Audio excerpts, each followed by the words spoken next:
Hi, good morning everyone. Welcome to Kotak Securities weekly fundamental podcast. I am your host Rini Mehta. Did you know that Indian IT stocks were on fire yesterday? Yes, Indian IT stocks performed exceptionally well with many gaining up to 6%. This surge was driven by TCS's strong first quarter earnings and anticipation of a Fed rate cut. All 10 constituents of Nifty-50 Index were in green. Now, coming to the market highlights for the last week. So the Nifty and Sensex both jumped 0.7%, hitting new all-time highs. Quite a ride, right? Mid-caps managed a modest 0.2% gain, while the small caps dipped by 0.1%. Large caps were definitely the stars of the show. Even though we hit record highs here in India, we didn't quite keep up with global markets, especially other emerging markets, which had a pretty strong rally. So, now what's been driving the market? Two main things. First is the upcoming first quarter earnings season, and second is the anticipation around the union budget for FY25. Investors are super hopeful about strong government support, especially for the manufacturing sector in the upcoming budget. What do you all expect from the budget? Let me know in the comment section below.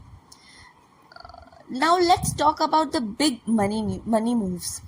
Yeah, I'm talking about the foreign portfolio investors and domestic institutional investors.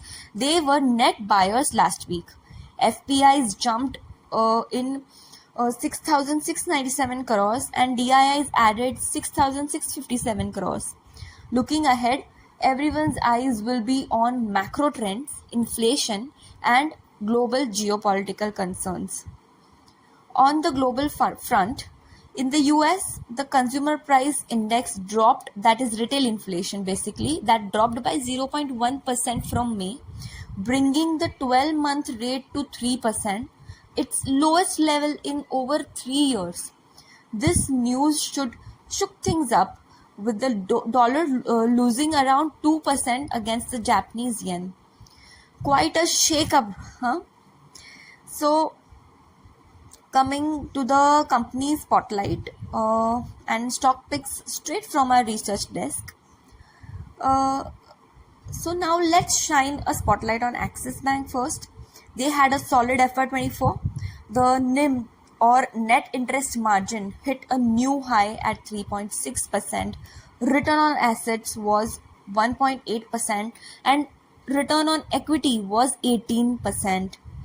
Asset quality metrics look good and the valuation multiples could improve with stable execution. We have updated our model using the sum of the parts method, valuing the subsidiaries at rupees 100 each. So we are keeping a buy rating on Axis Bank. Lastly, our pick of the week is JB Chemicals and Pharma. They have a strong domestic franchise, a niche contract manufacturing organization presence, and a balanced export strategy. JB Pharma has outperformed the Indian pharmaceutical market by 600 basis points over the past decade and now ranks 22nd in the Indian pharmaceutical market. So we have initiated coverage on this stock with the buy rating and target of 2025, implying a 15% upside to the current market price. So that's it for this week. Stay tuned for more updates and happy investing